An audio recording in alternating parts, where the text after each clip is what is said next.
प्यारे बच्चों, जितने भी विद्यार्थी 12th क्लास में हैं और बोर्ड एग्ज़ाम की प्रिपरेशंस कर रहे हैं, आज की इस विशेष कक्षा में मैंने उनके लिए उन क्वेश्चंस को सेलेक्ट किया है जो 1857 की क्रांति या 1857 के आंदोलन के इर्द गिर्द घूमते रहे। मैं बार बार ये कहता रहा हूँ कि ये जो टॉपिक है 1857 की क्रांति, ये बहुत इम्पोर्टेंट है।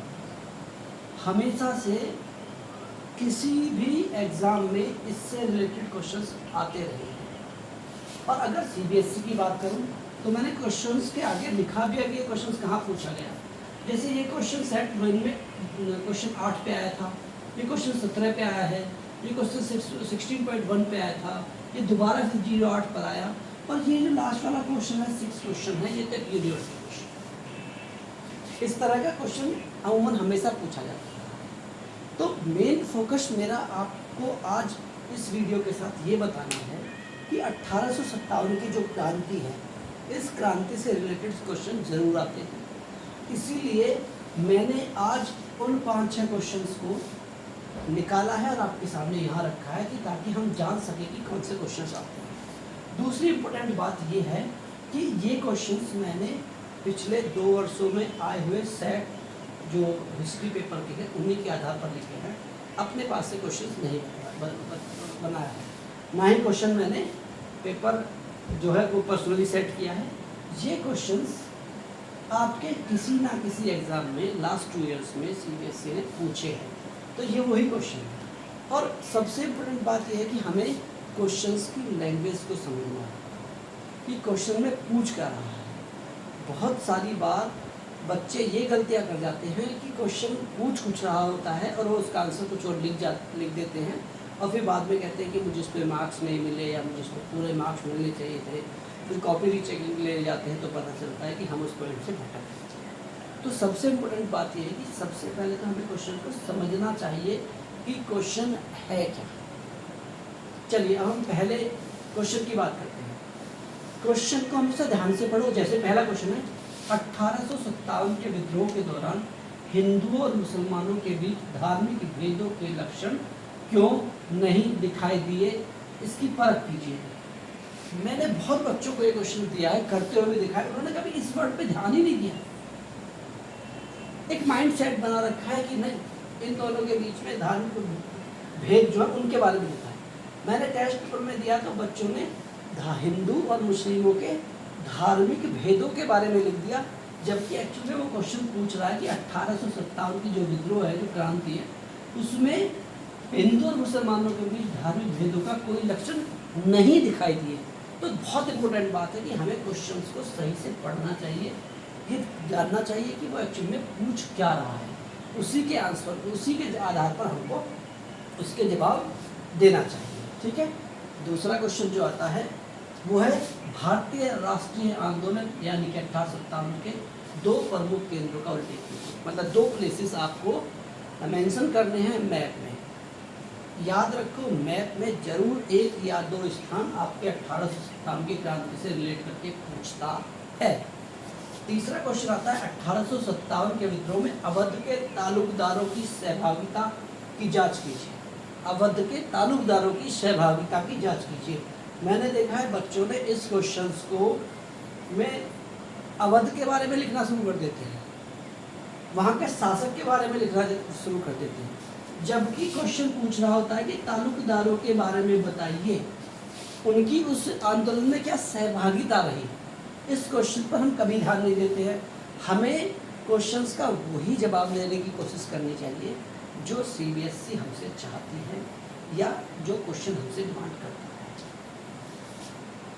अब ये क्वेश्चन नंबर 3 और क्वेश्चन नंबर 5, ये क्वेश्चन 2 इयर्स में लगातार रिपीट होता रहा है, 2 इयर्स में लगातार रिपीट हुआ है। अवध के तालुकदार और सिपाही 1857 के विद्रोह से क्यों जुड़े, ये भी एक इम्पोर्टेंट चीज़ बनती है। मैं ये कहना चाह रहा हूँ कि आपको कि अगर हम रिपीटेड क्वेश्चंस को भी ध्यान से करना शुरू करें तो हमारा सिलेबस सीबीएसई के पैटर्न्स के अकॉर्डिंग बहुत ज़्यादा कवर कर जाता है। इसमें ये क्वेश्चन देखिए, अमृतसर और आगरा, ये भी क्वेश्चन नंबर 17 में कई बार पूछा गया है। ये वाला क्वेश्चन 16.1 पर कई बार पूछा गया है।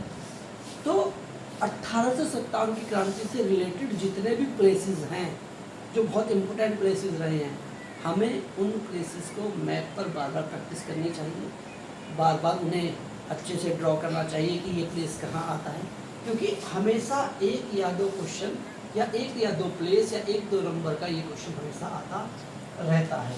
ये क्वेश्चन मैंने लिखा है यहाँ, 1857 की क्रांति या आंदोलन की सफलता असफलता का विवेचन या सत्यता की जांच या कारणों का विवरण।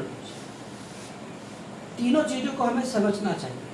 सफलता असफलता का विवेचन का मतलब होता है कि हमें देखना चाहिए कि ये जो 1857 की क्रांति हुई है, ये सही हुई, गलत हुई, कितनी सफल रही, कितनी असफल रही, इसके फायदे, इसके क्या नुकसान रहे। सत्यता की जांच कि अगर हम इस आंदोलन को सफल मानते हैं तो क्यों मानते हैं, असफल मानते हैं तो क्यों मानते हैं, ये इसकी जांच हो। कारणों का वर्णन कीजिए कि ये क्रांति क्यों हुई। इन तीनों चीज़ों को समझना चाहिए। इन तीनों चीज़ों को बार बार अगर रिपीट करके पूछता है तो हमें पता होना चाहिए कि क्वेश्चन क्या पूछ रहा है।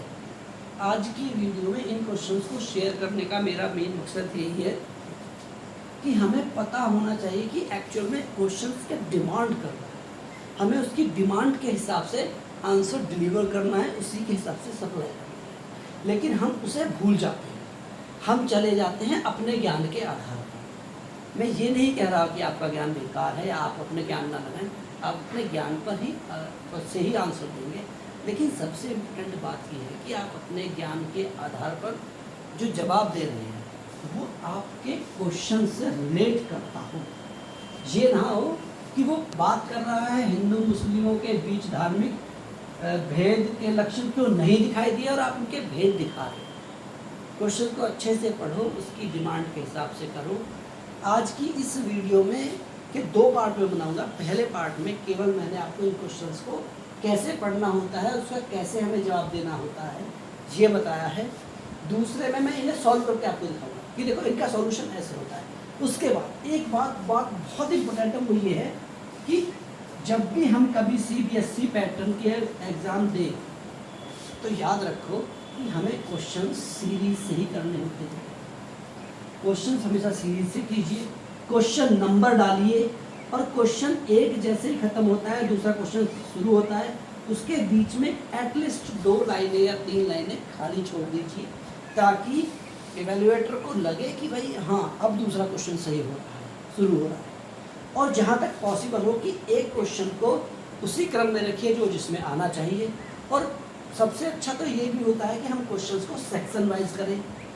पहले एक सेक्शन के क्वेश्चन समाप्त करें, दूसरे क्वेश्चन के सेक्शन के क्वेश्चन फिर समाप्त करें।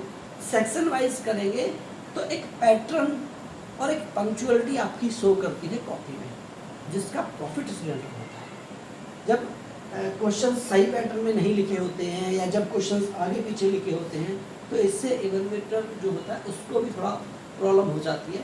तो हमें इस बात का भी ध्यान रखना है कि जब हमारी कॉपी चेक हो, जो हमारी कॉपी जांचे या तो जो हमारी कॉपी पर एवेल्युएशन करे, वो उस कॉपी को किस नज़रिए से देखे। उसको वो कॉपी अच्छी लगनी चाहिए, उसको हर चीज़ क्रम में मिलनी चाहिए ताकि वो हमको उसी आधार पर आके जिस आधार पर हमने अपनी मेहनत की। ठीक है, इस बात का हमेशा ध्यान रखिए। बच्चे इधर उधर क्वेश्चन घुसा देते हैं, एक सेक्शन का C में भेज देते हैं, C का D में भेज देते हैं, D का A में भेज देते हैं। तो इस तरह की व्यवस्थाओं से बचना है हमें, क्योंकि ये हमारे लिए नुकसानदायक सिद्ध हो सकती हैं। तो आज की इस वीडियो में केवल इतना ही। इनके आंसर्स मैं आपको अगली वीडियो में दूंगा। Thank you very much.